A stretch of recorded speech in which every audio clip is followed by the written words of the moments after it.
Hello students, welcome to my YouTube channel. Myself CMA Harsh Sompura. So today I come up with a video related to TYBCom. TYBCom के अंदर जो account subject है उसके अंदर ratio analysis जो एक chapter है वहां से हम स्टार्ट करेंगे। आज मैं सिर्फ आपको रेशियो एनालिसिस के फॉर्मूलाज क्या है, वो आपके नोट्स बनाना कैसे है, आपको वो कैसे लिख देना है ताकि आपको याद रहे, वो सारी चीजें आपको सिखाने वाला हूँ। Today is just an introductory video जहाँ पे आपको टर्मिनोलॉजी समझ आएगी कि टर्मिनोलॉजी क्या होती है, वो टर्मिनोलॉजी और वो फॉर्मूला याद करना जरूरी है। अगर वो चीजें याद रह गई तो फिर 70% सिलेबस, 70% जो चैप्टर है आपको आ जाएगा। ठीक है, तो यहाँ पे आपको क्या सीखना है वो मैं समझाता हूँ। पहले आपको ये है रेशियो एनालिसिस। रेशियो एनालिसिस होता क्या है, तो पर्टिकुलरली हर एक फाइनेंस में ऐसा होता है कि नॉर्मली आप कोई भी कंपनी को जज करना है तो कोई भी कंपनी को जज करने के लिए कुछ पैरामीटर्स होने चाहिए, फंडामेंटल्स होने चाहिए। तो वो फंडामेंटल्स को जज करने के लिए हमारे पास रेशियो होता है। तो रेशियो अगर आप निकालते हो तो उससे आप कंपनी को जज कर पाते हो कि वो कंपनी कैसी है, किस तरह से वर्क कर रही है, क्या हमें उसके अंदर इन्वेस्ट करना चाहिए कि नहीं करना चाहिए। ठीक है, तो ये सारी चीजें आपको इस रेशियो से आपको मिलेगी। ठीक है, तो हालांकि आपको तो इन डेप्थ जाने की जरूरत नहीं, आपको तो सिर्फ फॉर्मूला याद करना है और उसके अंदर नंबर्स पुटअप करके कमेंट करने की कोई जरूरत है नहीं। ठीक है, तो जल्दी से स्टार्ट करते हैं कि रेशियो एनालिसिस में पहले पार्ट कितने हैं। सबसे पहले बता दूं, रेशियो एनालिसिस के 4 पार्ट होते हैं। 12th स्टैंडर्ड में आपने पढ़े ही होंगे, अगर 12th स्टैंडर्ड अच्छे से किया होगा तो आपको ये याद तो होगा ही होगा, पर थोड़ा इन डेप्थ ज्यादा है इसमें। तो रेशियो एनालिसिस 4 टाइप के रेशियोज होते हैं। एक होता है प्रॉफिटेबिलिटी रेशियो। प्रॉफिटेबिलिटी रेशियो जो प्रॉफिट के रिलेटेड होता है, different different kind of profit available होता है, वो प्रॉफिट को कैसे जज करना है वो यहाँ पे दिखाया जाएगा। लिक्विडिटी मतलब कैश के रिलेटेड होता है, कितना लिक्विडिटी है आपके फॉर्म के अंदर, वो जज करता है ये। लेवरेज एनालिसिस आपको ये जज करता है कि आपके पास कितने पैसे एक्स्ट्रा पड़े हुए हैं, आप कितने पैसे आप दे पा रहे हो अपने डेट होल्डर्स को, कितना टाइम्स आपके पास पैसा ज्यादा पड़ा हुआ है, वो सारी चीजें लेवरेज एनालिसिस में पता चलती है। एंड एक्टिविटी रेशियो मतलब टर्नओवर के रिगार्डिंग आप कितने टाइम्स अपने एसेट्स के कितने टाइम आप अपने स्टॉक्स को रोल ओवर कर रहे हो, आप कितने टाइम्स अपने एसेट्स से कितने टाइम आप सेल्स कर रहे हो, वो सारी चीजें जानने को मिलता है। तो ये आपके बिजनेस को ओवरऑल दिखाता है कि क्या आप बिजनेस में कर रहे हो, आपके बिजनेस में इन्वेस्टेबल है कि नहीं है। ठीक है, तो पहला है प्रॉफिटेबिलिटी रेशियो। प्रॉफिटेबिलिटी रेशियो के अंदर प्रॉफिटेबिलिटी रेशियो के अंदर सबसे पहले मैं सिखा रहा हूँ gross profit ratio. Gross profit ratio का सिंपल फॉर्मूला है gross profit upon sales into 100। आपको इन्फॉर्मेशन दी ही होगी, आपको एग्जामिनेशन के अंदर इन्फॉर्मेशन दे ही दी होगी, और PNL statement and final account मतलब बैलेंस शीट दोनों दिया होगा। उसके अंदर ग्रॉस प्रॉफिट अगर आपको दिखा जी, सीधा ग्रॉस प्रॉफिट उठा लो, नीचे सेल्स का फिगर ले लो into 100। Sales minus sales return करना मत भूलना, ठीक है, वो तो हम सम्स करेंगे तब, अभी सिर्फ फॉर्मूला याद करवा रहा हूँ। तो gross profit upon sales into 100, this is the formula for gross profit ratio. ये परसेंटेज में डिनोट होता है। ठीक है, फिर आता है ऑपरेटिंग रेशियो। देखो, there is a difference between operating ratio और operating expense ratio. There is a difference between operating ratio और ऑपरेटिंग एक्सपेंस रेशियो। देखो, दोनों अलग अलग है। Operating ratio, operating expense ratio जब आएगा तब मैं बताऊंगा। ठीक है, यहाँ पे मैं बोल रहा हूँ ऑपरेटिंग रेशियो। तो ऑपरेटिंग रेशियो में क्या होता है, आपको फॉर्मूला याद रखना है cost of good sold plus operating expense upon net sales into 100। अब सारी चीजों का फॉर्मूला बताता हूँ, सारी चीजें क्या क्या है वो मैं बताता हूँ। ऑपरेटिंग रेशियो अगर आपको पूछे तो आपको क्या करना है, cost of good sold plus operating expense upon net sales into 100। Operating cost of good sold कैसे फाइंड आउट करना है sir, cost of good sold का फॉर्मूला यहाँ पे दिया हुआ है। कॉस्ट ऑफ गुड सोल्ड आपको फाइंड आउट करना है opening stock plus net purchase, that is purchase expense minus closing stock. Net purchase क्यों लिखा, परचेज माइनस परचेज रिटर्न कर देना है, इसी वजह से मैंने नेट परचेज लिखा। तो opening stock plus purchase expense minus closing stock, ये आपने सुना ही है, ये आपको आता ही है ये फॉर्मूला। जस्ट दैट कि यहाँ पे परचेज रिटर्न मैंने नेट परचेज लिखा है तो आपको नया ना लगे, बस इसी वजह से मैंने आपको बता दिया परचेज माइनस परचेज रिटर्न आपको लेना है यहाँ पे। तो opening stock plus purchase expense minus closing stock. Purchase expense कौन से होते हैं, तो कैरेज इनवर्ड जो होता है वो परचेज एक्सपेंस माना जाता है। परचेज करने के लिए जितने आप खर्चे करते हो वो सारे परचेज एक्सपेंस माने जाते हैं, वो दे ही देंगे आपको एग्जामिनेशन में क्वेश्चन के अंदर। बस आपको सिर्फ फॉर्मूला याद होना चाहिए। दूसरा इसका फॉर्मूला है कॉस्ट ऑफ गुड सोल्ड। कैसे फाइंड आउट करते हैं, आप सेल्स में से ग्रॉस प्रॉफिट माइनस कर दो तो आपको कॉस्ट ऑफ गुड सोल्ड मिल जाएगा। ये सारे फॉर्मूला आपको याद करने पड़ेंगे लॉजिकली, अगर आपको आता तो लॉजिकली भी आप याद रख सकते हो कि सेल्स में से जीपी अगर माइनस होगा तो but obviously cost of good sold ही हमें मिलेगा।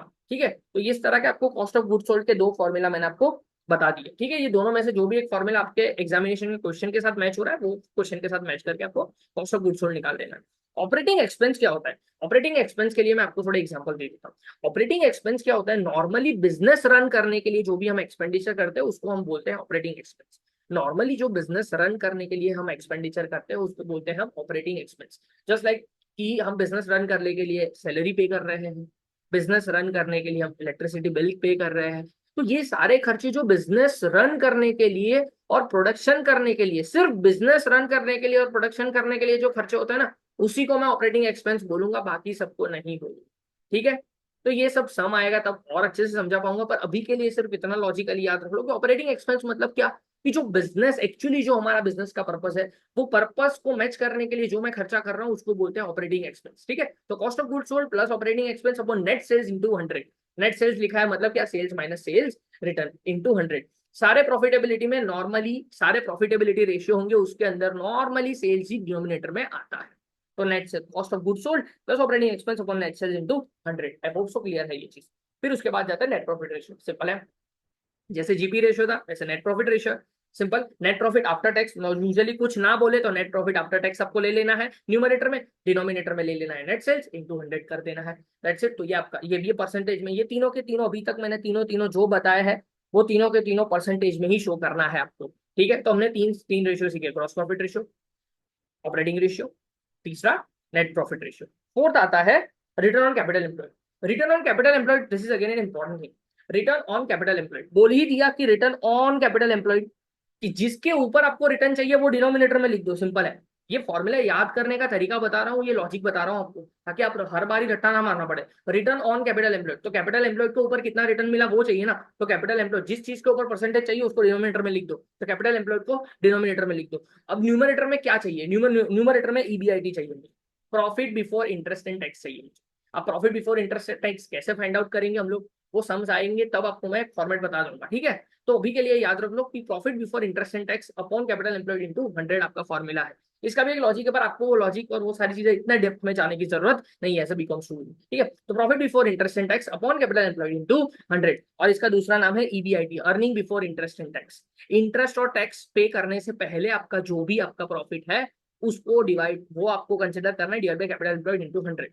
ठीक है, अब कैपिटल एम्प्लॉयड कैसे फाइंड आउट करना है, कैपिटल एम्प्लॉयड आपको तो बैलेंस शीट दे दी होगी, सर कैपिटल एम्प्लॉयड में फाइंड आउट करना है। कैपिटल एम्प्लॉयड कैसे फाइंड आउट करना है, share capital plus reserves plus long term loans. जो मैं बोल रहा हूँ वो ध्यान से सुनना। कैपिटल एम्प्लॉयड मतलब जितना पैसा आपने डाला है बिजनेस करने के लिए, तो सर शेयर कैपिटल का पैसा हमने बिजनेस करने के लिए डाला है, यस।